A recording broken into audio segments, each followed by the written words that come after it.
Imagine sailing across the North Atlantic in a wooden ship with nothing but cold ocean around you. No engines, no GPS, no radio, just wind, waves, and a coastline somewhere beyond the horizon. Now imagine doing this because you are looking for a new place to live. This is how the Norse reached places that seemed almost impossible to settle. They traveled from Scandinavia to Britain, Ireland, France, Iceland, and eventually Greenland and even North America. For centuries, they became some of the most feared and adventurous people in medieval Europe. Then, something strange happened. The Viking Age ended, and in one of the most isolated places they had ever settled, the Norse disappeared completely. But here's the strange part. The Vikings didn't simply vanish. Their disappearance was slow, complicated, and very different depending on where you look. So what actually happened to them? When people hear the word Viking, they often imagine warriors suddenly disappearing from history. But the reality is much less dramatic. The Viking Age is generally placed around the late 8th to the mid-11th century, although historians don't agree on one exact beginning and ending date. The traditional endpoint is often associated with the events of 1066, but Scandinavians did not suddenly stop existing. They became something different. Scandinavian kingdoms became more organized. Kings gained greater control over their territories. Christianity spread across the region, and instead of small bands of raiders traveling overseas, Scandinavian societies increasingly became part of the political and economic system of medieval Europe. The people didn't disappear. The Viking way of life changed. But that still leaves a much bigger mystery. What happened to the Norse people who settled in Greenland? Because there, something really did disappear. Around the year 985, Norse settlers established farming communities in southern Greenland. Think about how extreme this was. They brought cattle, they brought sheep, they built farms, churches, and stone buildings. They created two major settlements known today as the Eastern and Western settlements. For hundreds of years, the communities survived. They weren't just temporary camps. They were permanent societies. Families were born there. Children grew up there. People farmed, traded, and worshipped there. And Greenland became part of a wider North Atlantic network connecting Iceland, Norway, and Europe. For a while, it worked. But Greenland had one enormous problem. It was Greenland. The environment gave the Norse very little room for error. Their farms depended heavily on livestock and limited pasture. The growing season was short, wood was scarce, and almost everything that couldn't be produced locally had to come from somewhere else. For generations, the system survived. Then the environment began to change. By the later medieval period, Greenland was becoming a harder place to live. Temperatures fell, sea ice became more problematic, storms and changing environmental conditions made travel across the North Atlantic more difficult, and this mattered enormously, because the Greenlanders weren't completely self-sufficient. They needed trade. They exported valuable goods, including walrus ivory, in exchange for things they couldn't easily produce themselves. But if ships could no longer reach Greenland reliably, the entire system became vulnerable. Research suggests that increasing sea ice and environmental changes were among several factors that placed growing pressure on the settlements. And then there was another problem. For the Greenland Norse, walrus ivory was extremely important. Walrus tusks could be carved into valuable objects and traded in Europe, but Greenland was a long way from the major European markets, and as medieval Europe changed, so did its trade networks. New fishing economies developed across the North Atlantic. European merchants became more interested in other sources of food and raw materials, and the Greenlanders became increasingly isolated. The exact importance of the ivory trade is still debated by historians. Some older theories suggested that competition from African elephant ivory destroyed the market for Greenland's walrus ivory, but later research has questioned whether there was actually a major European price collapse before the Greenland settlements disappeared. So trade alone probably wasn't the answer. But imagine what happens when several problems arrive at the same time.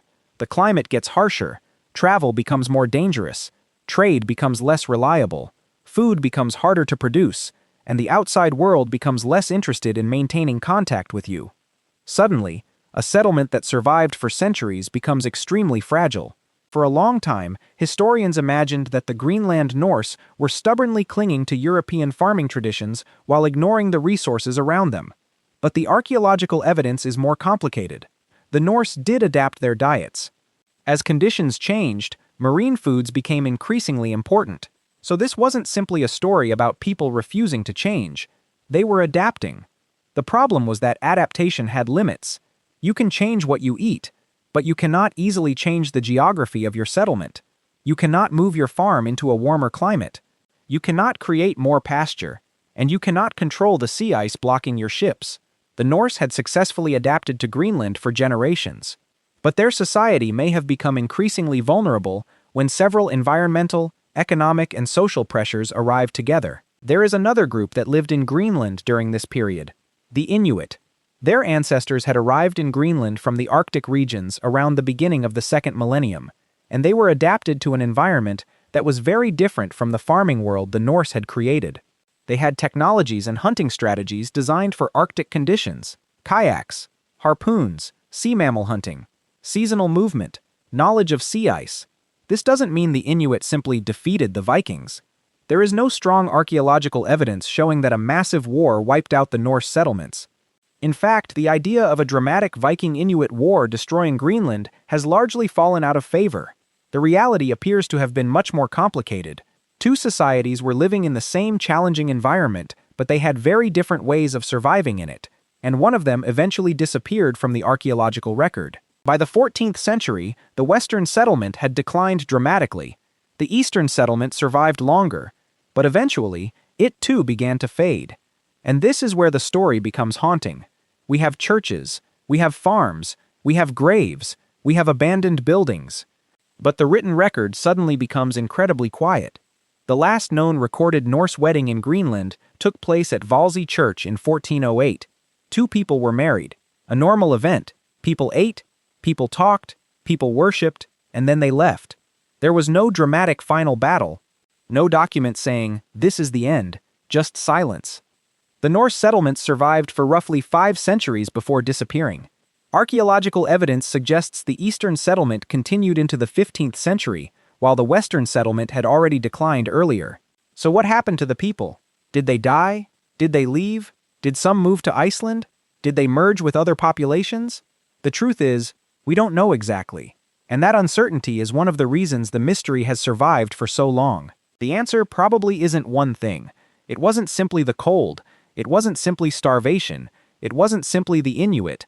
And it wasn't simply the collapse of the walrus ivory trade. Instead, imagine several doors slowly closing at the same time. First, the climate became more difficult. Then, sea ice made travel harder. Trade became less reliable. The Greenland economy became increasingly isolated. Farming became more difficult. And the population had limited options for adapting. Researchers now tend to see the disappearance as the result of a combination of environmental, economic, social, and political pressures, rather than one single catastrophe. And that may be the most important part of the story, because societies rarely collapse because of one bad year. They become vulnerable when problems begin reinforcing one another. There is one final twist. The Vikings didn't actually vanish. Their descendants are still here. The people of Scandinavia continued living, trading, farming, fighting, and building kingdoms. They became Danes, Norwegians, Swedes, Icelanders. The culture changed. The religion changed. The political system changed. The ships changed. And the raids that had made the Vikings famous became less central to Scandinavian life. So perhaps the better question isn't, why did the Vikings disappear? It's, why did the Viking world stop being Viking? And the answer is that the world around them changed. Europe became more centralized. Christian kingdoms became stronger, trade networks evolved, and Scandinavians adapted to a new medieval world. But thousands of kilometers away, on the edge of the Arctic, another Norse world was running out of options. The farms became empty, the churches fell silent, the ships stopped arriving, and eventually, the last Norse settlers of Greenland disappeared into history. Not with a final battle, not with a dramatic ending, but slowly, until there was no one left to tell us exactly what happened.